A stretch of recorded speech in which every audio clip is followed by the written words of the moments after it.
কল্পনা করুন একদিন ঘুম থেকে উঠে দেখলেন আপনার চারপাশের কিছুই আসলে বাস্তব নয়। যদি আপনার অনুভূতি, ভয়, সিদ্ধান্ত সবই আপনার না হয়ে অন্য কারো তৈরি এক নিখুঁত সিমুলেশনের অংশ হয়, ঠিক ম্যাট্রিক্স মুভির মতো। 1993 সালে মুক্তি পাওয়া দ্য ম্যাট্রিক্স আমাদের বাস্তবতা নিয়ে প্রশ্ন তুলতে বাধ্য করে, আর আজ এআই প্রযুক্তির উন্নতির কারণে এই প্রশ্ন আরও বেশি প্রাসঙ্গিক হয়ে উঠেছে। আজকের মূল ধারণা হল সিমুলেশন থিওরি। এই তত্ত্ব বলে আমাদের পৃথিবী সত্যিকারে নাও হতে পারে, বরং এটা হতে পারে কোনো উন্নত সভ্যতার তৈরি একটি কম্পিউটার প্রোগ্রাম। ম্যাট্রিক্সের সবচেয়ে বিখ্যাত লাইন, হোয়াট ইজ রিয়েল, আজকের বিজ্ঞানও একই প্রশ্ন করছে। সিমুলেশন থিওরি বলে আমাদের দুনিয়া বাস্তব নয়, বরং একটি উন্নত সভ্যতার কম্পিউটার প্রোগ্রাম, এটা সম্ভাব্য। উদাহরণ, কোয়ান্টাম মেকানিক্সের র্যান্ডম বিহেভিয়ার, ইউনিভার্সের perfect mathematical rules, space time behaving like encoded information. এগুলো দেখে অনেক গবেষক বলছেন the universe behaves like a software.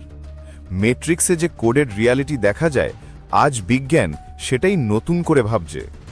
ম্যাট্রিক্সে এআই শুধু স্মার্ট নয়, সম্পূর্ণ স্বয়ংক্রিয়, মানুষের উপর শক্তি প্রয়োগকারী, নিজস্ব ইচ্ছাশক্তি সম্পন্ন। আজকের এআই, GPT-5 বা 6 level models, autonomous robots, self learning AI, AI weapons, AI surveillance.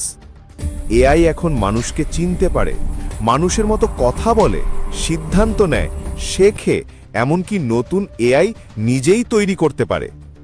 AI dependency এত বাড়ছে যে কিছু বৈজ্ঞানিক ভয় পাচ্ছেন একদিন হয়তো এআই মানুষকে তুচ্ছ মনে করবে।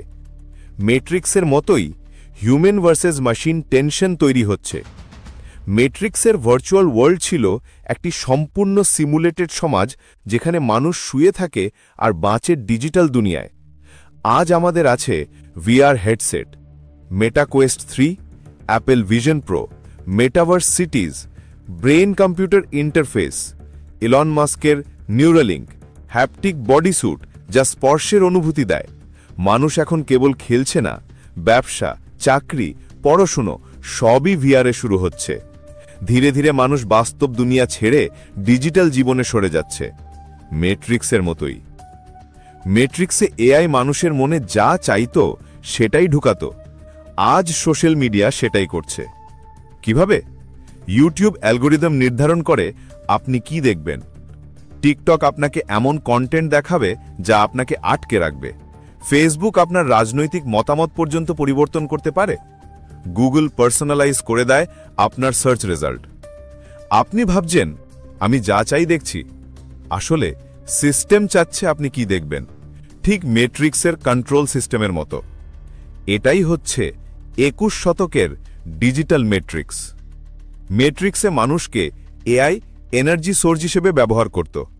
আজকের দুনিয়ায় মানুষকে ব্যবহার করা হচ্ছে as data source.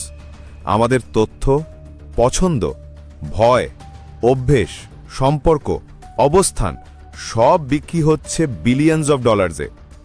Big take আমাদের ডেটা দিয়ে এম্পায়ার বানিয়েছে। আমরা নিজেদের অজান্তেই তাদের ফুয়েল সাপ্লাই দিচ্ছি। ম্যাট্রিক্সে যেভাবে মানুষ ছিল ব্যাটারি, আজকের দুনিয়ায় মানুষ হলো ডেটা ব্যাটারি। ম্যাট্রিক্সে মানুষ মেশিন ছাড়া অচল। আজ ফোন ছাড়া পথ খুঁজতে পারি না, কম্পিউটার ছাড়া কাজ করতে পারি না, ইন্টারনেট ছাড়া বাঁচতে পারি না, জিপিএস ছাড়া চলতে পারি না, এআই ছাড়া সিদ্ধান্ত নিতে পারি না। আমরা কি সত্যি স্বাধীন, নাকি মেশিনের উপর 100% নির্ভরশীল? ম্যাট্রিক্স আমাদের দেখিয়েছিল মেশিনের উপর অতিরিক্ত নির্ভরতা একদিন মানুষের স্বাধীনতা কেড়ে নেয়। আজ সেই প্রক্রিয়া শুরু হয়ে গেছে। আজ পৃথিবীতে ঘটে যাওয়া কিছু বিষয় ম্যাট্রিক্সের মতো। ডিজিটাল হিউম্যানস মানে AI generated person, hyper realistic deepfakes, neural implants, augmented reality, full body motion capture, AI teacher, doctor, artist, digital ID এবং surveillance systems, eye tracking, ad targeting. সব মিলিয়ে মনে হয় মানুষ আর কোডের পার্থক্য কমে আসছে।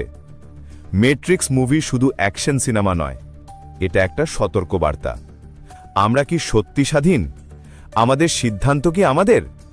আমরা কি ধীরে ধীরে এক ডিজিটাল ম্যাট্রিক্সে ঢুকে যাচ্ছি? এআই কি একদিন আমাদের ওপর নিয়ন্ত্রণ নেবে?